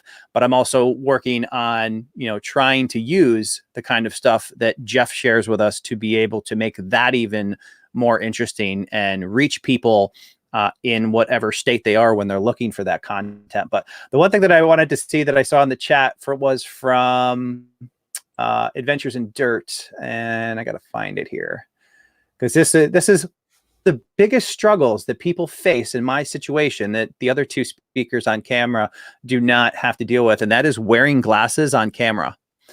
Hey, I used to. Bulk of my life I wore glasses, but I will say it's been a huge shift ever since I got the surgery. Oh, so you got LASIK as well then? Yeah. See, I got mine just about a few months ago. Oh. Yeah, so this is brand new for me. Oh. And has it changed your life? Oh, absolutely. Yeah. I love it. Yeah, the only reason why you saw me wearing glasses last night, because these are blue blockers. Yeah, and I want to make sure I sleep well, and I just put those on so I'm not having any kind of eye strain before I go to bed. Yeah, for sure. But this particular thing, lighting and wearing glasses, I just wanted to share. I don't know if I've ever shared this with Ken at Adventures in Dirt, but the way that you pull this off has to do with the position of your camera and the position of your lighting. My my main light, my key light up here, and it is actually up almost touching the ceiling. And it is, I actually bought where you would normally have, I can't really show you in an effective way, but I actually bought mounts for my newer LED panels. And they actually mount to the wall. One of the things that you have to deal with when you are working in a closet, I mean, if you look, this is basically the dimensions of the space that I do my videos in. So one of the big things that was key for me space-wise was to not have stands on the floor. One of the ways I was able to do that is by mounts that allowed me to attach my lighting either to the ceiling or the walls. In this case, I went with the walls, but having that key light high above the camera and as high as I could get it in the room allows me to give my main source of light without seeing the light. If you look up, you can kind of see it up there if I go like this, but then having the camera positioned in such a way that when I tilt my head down, the reflection is not reflecting off my glasses and into the camera. So that is how you pull that off. It is a challenge. You see it a lot. There's a lot of my earlier videos where I did not pull that off effectively. But I think we're in a good place right now in terms of that reflection. So I just wanted to share that.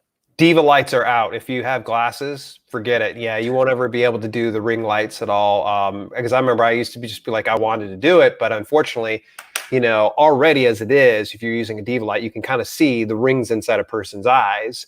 And always slightly creepy if you see it too much, in my opinion.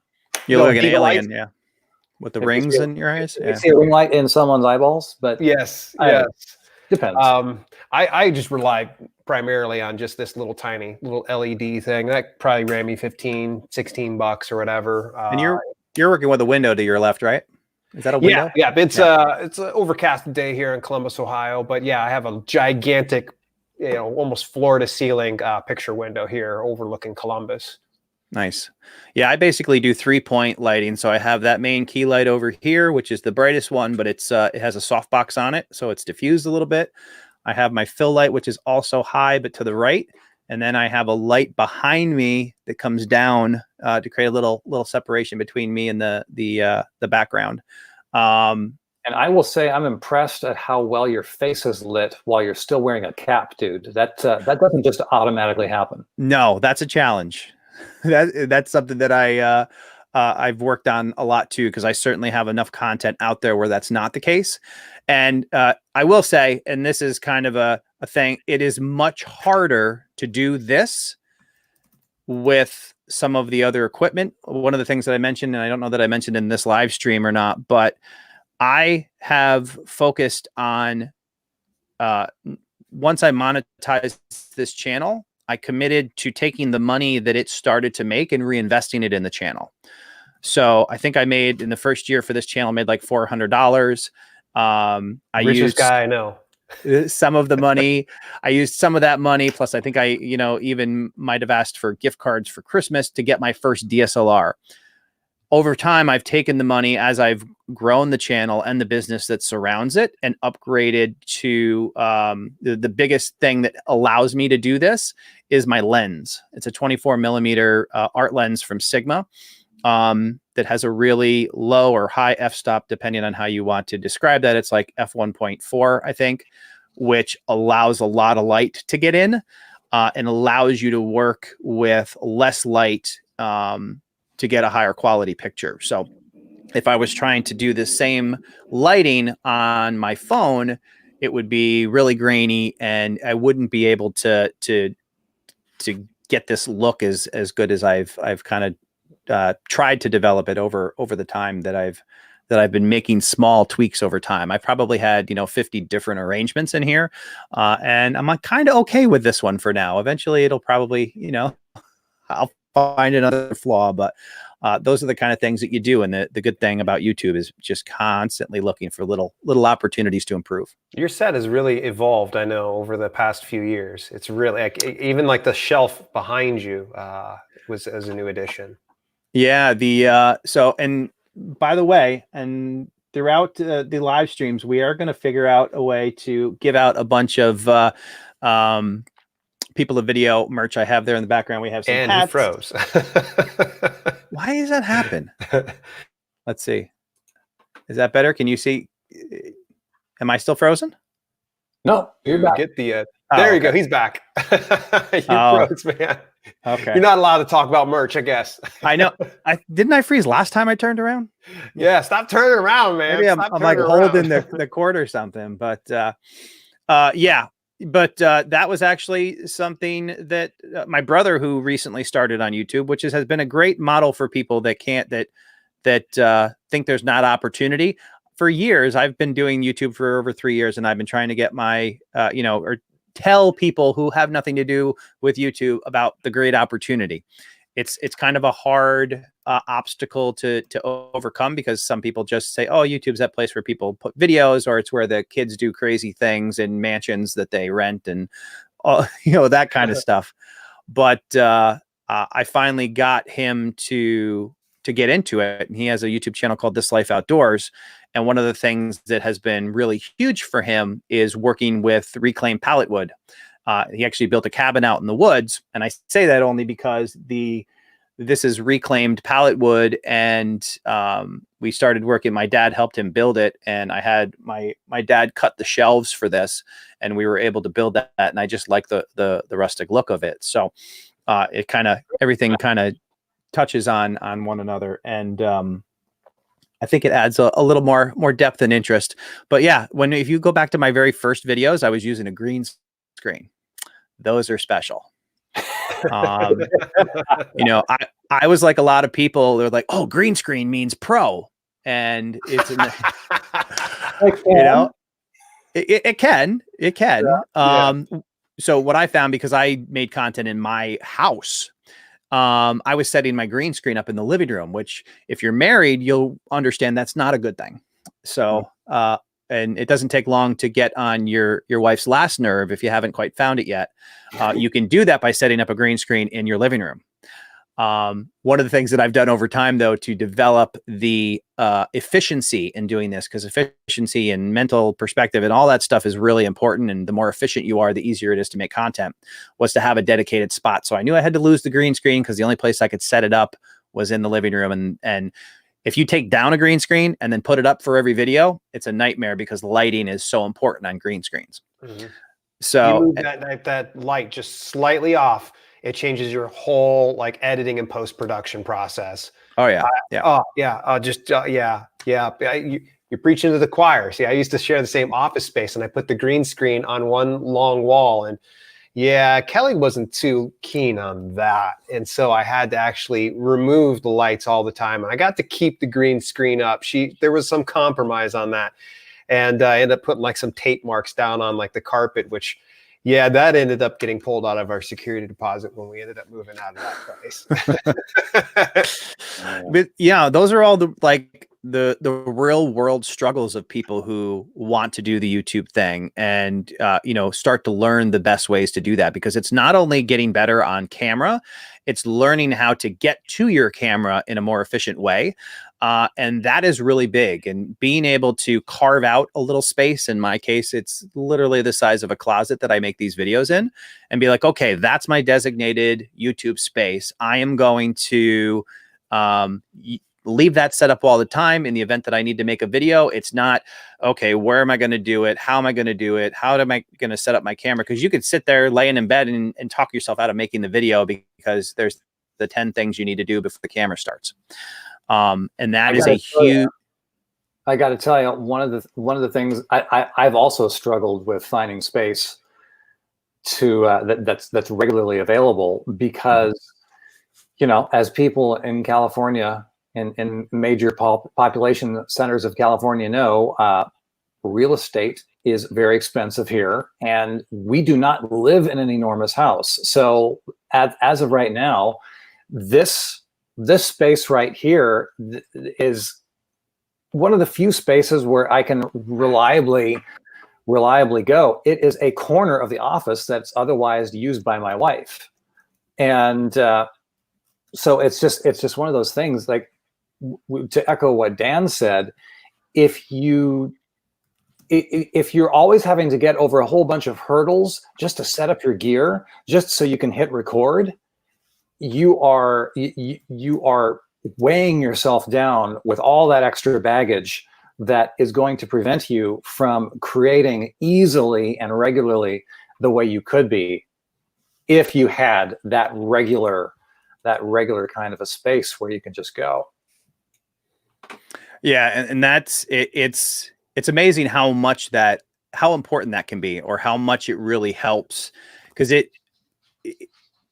to me, and one of the things that I've always done or always been involved with is problem solving in my professional career and stuff. I've worn a bunch of different hats. You can hear my dogs in the background now because everybody is starting to come to life here in our quarantine experience.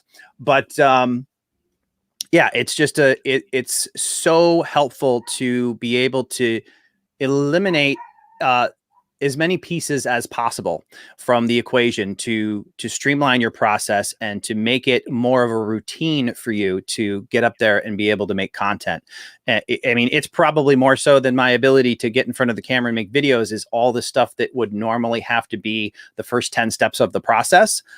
Eliminating those and getting to a point where you can just sit down. In fact, I've even gone so far now that I never press record on my camera anymore. I have my camera set up going into OBS using an Elgato Cam Link. And when I need to make a video, my camera is always on. I go into OBS and I just press start record, because I used to have to get. Let me break in for a sec. Let's Sure. let's get you back on camera, because as much as I like seeing my face, I'm sure. I don't think you realized it. Oh no! So here's the thing, and for anybody in the chat, let me know. There are a lot of extra layouts for StreamYard that I don't know what they do. They don't seem to do anything. I assume they're screen sharing, but like I want to be able to get you two up and minimize me, and it just seems to be host centric, which I guess that makes sense, but nobody needs to see this any more than they have to. But oh yeah, that's better. Sorry, Jeff, because you should have just moved your mouth.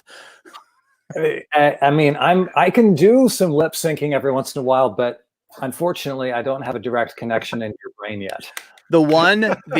And you just touched on my next update to the layout and improving is putting my camera behind my monitors so I can see my monitors when I'm looking at the camera, because my camera is to the side of my monitors. So when I'm looking at it, I don't know that I've left you there all by yourself.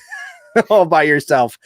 You just need to have expressions of intent listening, and that that just kind of drives home the point. So there you go. I got a question for you, Dale. So being into the world of self-publishing, and you're also creating on YouTube, it's easy for people to get into YouTube and to feel like, oh, well, I always have to be creating videos.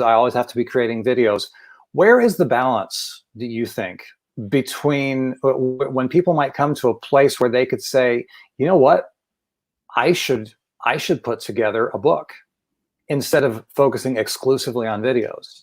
I mean, I know for myself, one of the best things, an incredibly helpful thing was this guy. This is self-published. I did this back in 2014, and I get a check from Amazon every month ever since for the last 6 years. It's been phenomenal. So I know having a book can be an incredibly powerful thing. So when do people start working with that balance? It's going to come down to, the old spinning plates methodology. You used to see the old circus act, right? Where you'd spin the plate and they keep going around, keep spinning them, and then add another, plate. One of the things I always just say is focus primarily on what's moving the needle currently right now, and then start to slowly implement something new, like writing a book. One of the things I believe people get really hung up on when it comes to producing a book, it's kind of like producing a video. Mm-hmm. They get caught up on the stuff that comes after publishing a video. They're too worried about, okay, how do I get the views? What type of thumbnail do I need to have? How do I get AdSense put on here? How do I monetize this? And they're not busy enough focused on creating the content first. So I would just recommend that focus on the things that move the needle in your business currently. Because one of the worst things you can do is take all of your attention off of the thing that's paying your bills or getting you the most results to try and go do this. Because when you go into book publishing, you got to think long game. There are unicorns in this business of video content creation, as there are those inside the business of self-publishing, that they're able to publish a book and they start pulling in 5-figure, 6-figure months. They're unicorns.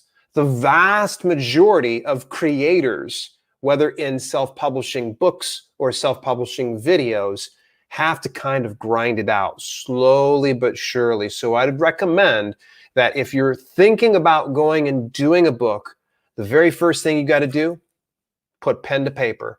Just sit down and start to write this thing out. Put your first draft out, and much like what we were sharing earlier in the broadcast about creating videos, give yourself the license to make a crappy first draft. Ooh, look at this. We got a new view. That was awesome. I don't even know how I did that. That was amazing. I actually enjoyed that. But you give yourself the license to put together a crappy book, much like you would be allowed to put together a crappy video, because you're going to be able to suss out all that stuff in through editing and proofreading and then formatting and then launching it onto the market. And then when you get ready to do another book, you'd be able to do the same thing. There's so much that parallels the business of publishing videos as it is for publishing books. I think I'm very fortunate in the fact that I'd already learned the business of self-publishing pretty well in the fundamentals. So when I went over to video, it didn't make sense at first. It wasn't until about 1.5 years into things, and I'm going, oh my gosh, like the keyword research, the niche research, everything that you're putting together, creating the content, it is almost exactly the same thing. It's just a different medium. Mm-hmm. I'll tell you, it's so huge to think about at the core of what we're all doing. It's all the same thing. And this really, the way this really smacked me upside the head was at this point, almost 10 years ago, when my wife and I went on our honeymoon, we traveled to visit family in the Middle East. And then we spent the next week after that in Greece. And so we're walking around the city of Athens, and this city has been there for thousands and thousands of years. And so we went to the theater of Dionysus. And it's an outdoor amphitheater that had been there. It's been there for thousands and thousands of years. And it just struck me like a bolt of lightning just to think of the things that happened in this space thousands of years ago were the movie premieres, the online blockbuster streaming events of the ancient world. It's where people like Homer premiered his plays on a stage like that. And to think about the fact that we're doing the exact same thing when we're creating videos. We are communicating. We're spreading a message to the world. It is all related. It is so much. You get all these opportunities to say it's all the same thing, whether you're publishing a book, whether you're speaking into a microphone, doing voiceover, or in my case, I'm a lifelong musician. I've been playing piano since I was 4 years old, studied arranging and composing for many years. I studied music composition in college. That's all the same thing too. When you think about when Mozart was writing his symphonies and his operas, those were the blockbuster Marvel superhero movies of his day. And it is all the same thing for sure. It's interesting. One of the questions that I had, to kind of tag onto this is question I was or conversation I was having the other day with somebody was actually how, and I'm curious for your take, Jeff. Mm-hmm. as much as everything is related, and you having the experience of being an editor for TV, I was wondering, from your perspective, how have you found that YouTube is different than what your experience has been editing for TV? You know, that is an excellent question. And I think a lot of it ties into expectations of an old medium. You know, a lot of people consider the idea of television and movies as old media. And, you know, and there's some validity to that. There's a temptation to say, well, Hollywood, well, I even referenced this in my presentation that's just gone live today at the People of Video conference, you know, in the archives. It is so easy for Hollywood to get all full of itself and to say, we're amazing, everyone should be like us because, come on, we're Hollywood, that kind of a thing. And number one, that's a super, super huge turnoff to a lot of people. And I will confess, I was actually in that boat for a long time because I was so blown away by just by being here and being able to be part of the whole machine and part of the magic and all that stuff. And then I actually started creating on YouTube, and I realized, whoa, okay, this is its own animal. And so one of the things that you have to keep in mind is you need to know whatever medium that you're creating for, and you need to create specifically for that medium, whether you're doing whether you're writing a book or whether you're, sorry. Joys of live streaming, you might hear a screaming baby in the background. I'm just hearing a knock on the door. My son's trying to get in. Do you want to let's bring Dale back in? Yeah, I'll take you off. Let me just finish up for a second. Yep. So the way that the way that television and YouTube are related is it is all communication, absolutely. But the other side of it is we talked about this earlier in the stream. It's really easy for people in the movie and TV world to get put on a pedestal because they're so far removed. And that's one of the primary benefits of being on YouTube is you are not up on an ivory tower. You are here, you are present, you're communicating, you're talking with people.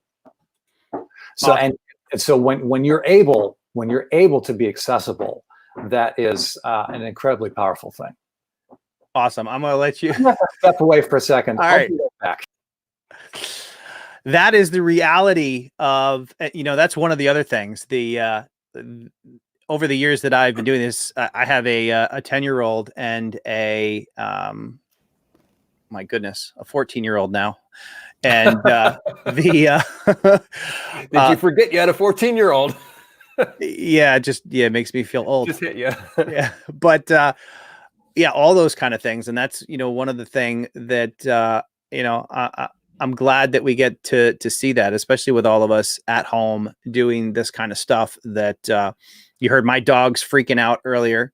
I have a chocolate lab that likes to communicate by barking as loud as she possibly can when she wants to go outside. And the only way I've been able to compensate for that is upgrading my mic to the point where it's a little more focused on what it's picking up. But yeah, those are the realities of a YouTube creator, is managing all that stuff. And I think it is, you know, very, very relevant to what it is we're trying to do here with People of Video. And that's allow you to pursue this opportunity along with, you know, within the framework of your real world life. Because I think that's ultimately what a lot of us, how a lot of us are approaching it, as a secondary thing that we're trying to integrate into our lives and ultimately, you know, get to that place where we are doing this full time. So. Yeah, that's the dream, isn't it, baby? And I know a lot of people will actually. My talk is live today. Actually, people can learn a little bit more about diversifying your income. And that's one of the things I've become a master at doing. It's amazing. And when you start to build on some of these different avenues, folks, make sure you go watch that. You got questions, please hit me up directly. I don't want to just regurgitate all the information you're going to learn in that session. But you can eventually make this a full-time thing. And I'm always just kind of nudging Dan, showing him some things here and there. And it's always great to kind of share that. But I want to share something here with you, Dan, actually, is that thank you, first of all, for letting me take a little break. Oh, no. Everybody doesn't realize we have a private chat, and I posted about 45 minutes ago. I was like, "Hey, man, can you take me off camera?" That's the one thing that is an eye opener for this, especially with everything going on, is there is a lot going on. Behind the scenes. As you can see me fumbling through transitions, it's trying to keep the right people on the screen at the same time. Plus, it gives you a number of columns. And so you try to stay on the main chat to see what people are saying over there in the chat as well. We have Meredith out there. That she has the 9 and 13-year-old, and she's been doing it YouTube since they were 3 and 7. They have YouTube by now. Yeah. But managing all that, and then the private chat, I'm lucky that I even saw the private chat during the thing here. So I'm going to bring Jeff back in here, but all squared away, Jeff. You missing Daddy? Well, so out of curiosity, how much did you guys hear in the background of my feed at that point? Nothing. When you left, you couldn't hear. I mean, no. Yeah. We couldn't make out any discernible specifics. Just heard a little knocking. Nothing incriminating, at least. But see, this wall right here is opposite the wall of our kid's bedroom, and we have a 1.5-year-old little girl and a 4.5-year-old little boy, and they're sharing the same room. And so our son loves to get up at the crack of dawn, and the baby freaks out and worries that it's baby FOMO, and she all the things, kids. Nice. Yeah. I remember those days. Now it's the exact opposite. I have to drag my kids out of bed, especially when they're, working, or they're, everybody's doing the homeschool thing now. It's quite an experience. I was going to share a story here with you about, something like kind of what we were experiencing here between the chocolate Labrador screaming in the background and the kids, waking up and such. There's some people that are afraid that sometimes that's going to be a hindrance. And there's actually a friend of mine. She's also an author and an artist. Name's Ann Manera. Ann's a sweetheart of a woman, and she's actually built quite a presence and a following over on Facebook.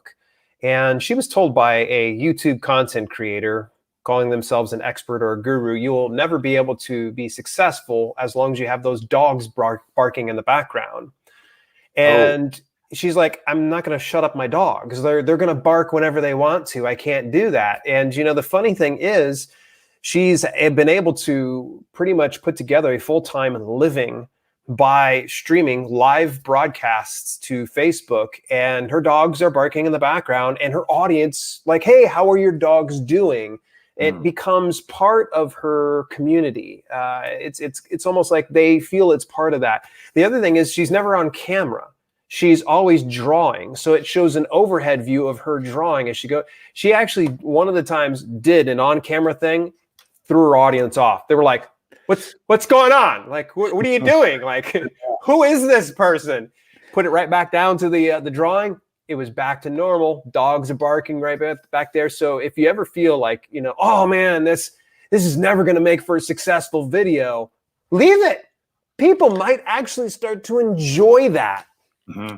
And I will say that's one of the things that that's one of the things that we have been working on this broadcast gig, which actually it's been publicly announced. I can say what it is. It's a show hosted by Dwayne "The Rock" Johnson called The Titan Games. And it's going to be airing on NBC, starting Memorial Day. So it's going to be coming up I believe it's May 25th. And one of the things that you will see when this airs is we're going to incredible lengths to show the athletes who compete on this show interacting with each other and interacting with DJ in a way that's actually human, that's not polished, that's not staged. Even to the point of when you see the athlete bio packages, which is the area that I mainly focus on, that's the stuff that I do. There's like our executive producer specifically says, leave some of the ums and the ha and the hus and that, leave some breaths in there. Do not make it picture perfect, pretty, and clean, because it's the imperfections that make it human. And that is directly applicable to us when we're creating content on YouTube. It's the humanity that connects one human to another. It's that imperfection. I have a question on that, Jeff. Do you think that online video is starting to influence TV in that way, where they say they think that they're seeing how people really embrace the imperfections, and maybe that's kind of working its way from online to television? Or is that a typical thing that you've had over the years? I will say it's on any medium, you see a progression from the medium being completely new to coming into its own self, to its own place of maturity. Obviously, Dale is very familiar with this. When you compare just the very idea of self-publishing to the old media, the big ivory tower publishers in New York City here in the US, you had gatekeepers that would never let you in. But now it's accessible literally to anyone who decides that they want to do it. Same thing with video content. And I would say that the medium of television and film has progressed so far to the point where what used to work isn't working as well anymore. I started my career editing television in the early 2000s when reality television was just really becoming a thing that people recognized. And, when the show Survivor was actually new. Survivor's been on for 30 seasons or something insane like that. And you will see a shift in the way things are presented. In the past, television has always been about being polished and perfect and everything. And then you get these breakouts. Some time ago, there's a movie that came out called The Blair Witch Project. And when that movie came out, it blew people's minds because, number one, it was not shot on film, where everything that went through the movie theater megaplex, the machine at that time, everything was shot on film. It was shot on a handheld camcorder. It was not color. It was black and white. It didn't have all the trappings of this of all the Hollywood polished elements, and it was a game changer in how people realized, whoa, you can have something raw and gritty and extremely compelling. And that movie made millions and millions and millions of dollars at the box office. And you've seen that progression ever since in how superhero movies used to be Superman, who had no flaws except kryptonite, but that's not a personal thing. It's like, okay, fine, he's kryptonite is his thing, but dude, you look at a superhero movie now, it is far more human. It's far more human. It's far more, the flawed hero, the villain who actually has a bit of a good side to him or her. So to answer your question in a kind of a long roundabout way, Dan, media evolves. And we've seen that happen on YouTube as well. It used to be on YouTube that all you had to do was figure out how to get the video out of your camera and up onto the internet, and people would watch it just because it was there. Well, it's the same thing with television. There used to be only 3 channels of television on the air in the United States. It was ABC, CBS, and NBC, and a couple other folks that don't exist anymore. But they were the only television networks that would create content, and the world the television world watched it literally because it existed. That has changed. You now have an 800-pound gorilla in the room called Netflix, which has more data than you can imagine about exactly what people watch, how long they watch it, what they go click on to next, all that stuff. And they create specifically for specific groups of people. Nice. Awesome. You know, we are at the 10 a.m. hour here on the East Coast. I want to thank Dale and Jeff for hanging out with us for this first hour. We're going to allow each of them, if they have any final thoughts or want to share what they're working on. Dale, of course, will be back on some of the later live streams as well, but we're going to bring Jeff up here full screen. If you want to let everybody know what you're working on or where they can find you, we'll do that. And then we will wrap up our first live stream of People of Video Online. Awesome. So if you're just meeting, if we haven't met before, my name is Jeff Barch. I built my career as a broadcast television editor here in Los Angeles over the last 20 years, and I've cut for ABC, NBC, Universal, Disney, ESPN, a whole bunch of other folks. And what I do is I have an online community called Story Greenlight, and it's all about helping creators like you put your very best content out in the world so it can make a difference in the world.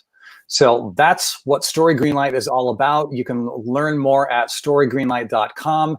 You can see Story Greenlight on YouTube, and you can go to @StoryGreenlight on Instagram, and would love to continue the conversation. Awesome. And also definitely check out Jeff's presentation. It is available on the People of Video Online platform. If you guys haven't got tickets and you're in the live stream right now, peopleofvideoonline.com to check that out. Thank you so much, Jeff, for hanging out with us. And I'll be talking to you. Take care. And thanks for sharing all your knowledge with the audience here at People of Video Online today. Great hanging out, guys. Good to meet you, Dale. Nice chatting, Jeff.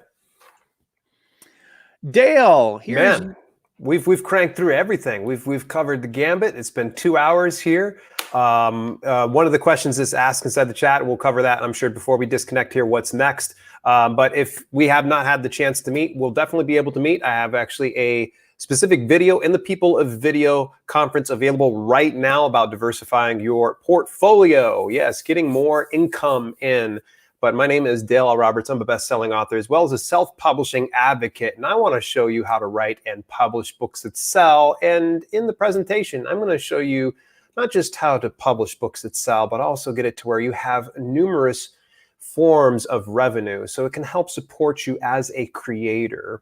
It's been fun, Dan. It's been fun, man. We burned through 2 hours like it was nothing. Yeah. And we have 3 more live streams to go. So in terms of what's next, I'm going to let Dale take off, and I'm going to wrap this up and share something with you guys who are still here on the live stream. Take care, Dale. We'll see you later today. Thank you, buddy. All right, so we are wrapping up the first live stream in terms of what's next. The presentations from all of the amazing speakers for Saturday today are available on the People of Video Online platform. If you're watching the live stream but you don't have access to that, you can go to peopleofvideoonline.com and check that out. I actually want to bring that up and share it with you, but for those of you, it is peopleofvideoonline.com. I also want to thank our amazing sponsors. None of this would be possible without them. Prism Live Studio, who is our title sponsor, has been amazing. They offer software that allows you to live stream from desktop and mobile. On the mobile device, it allows you to live stream to YouTube without the need for 1,000 subscribers that you would need to go through the YouTube mobile app. So definitely check them out. It's a free download. You can go to peopleofvideoonline.com and scroll down and click on their logo to get that free download. So I definitely recommend you do that. Also, our other amazing sponsors, Soundstripe. They were one of the first sponsors for People of Video, and they're amazing. It's the sound that I use on Creator Fundamentals, and also People of Video. TubeBuddy's been amazing. I've had a relationship with them for a few years now through their sponsorship of Creator Fundamentals and also People of Video. Phil and the team over at TubeBuddy are just an amazing group of people. Plus, they really take care of the online video community. And last but certainly not least is Uscreen. Uscreen has afforded us the opportunity to have an online platform to share all of this amazing content with you.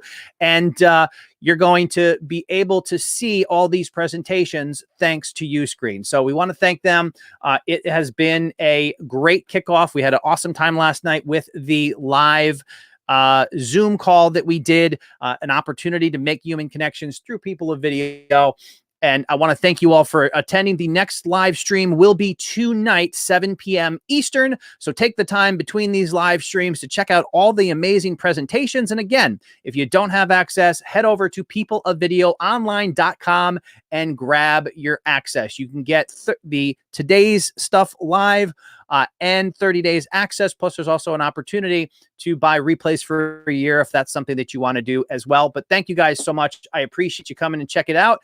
And definitely continue to share your thoughts on the presentations out there. And I want to hear all about your experience about People of Video online. So be sure to use the hashtag People of Video on social media. I'll see you guys in a few hours. Looks like about 9 hours at the 7 p.m. live stream. See you then.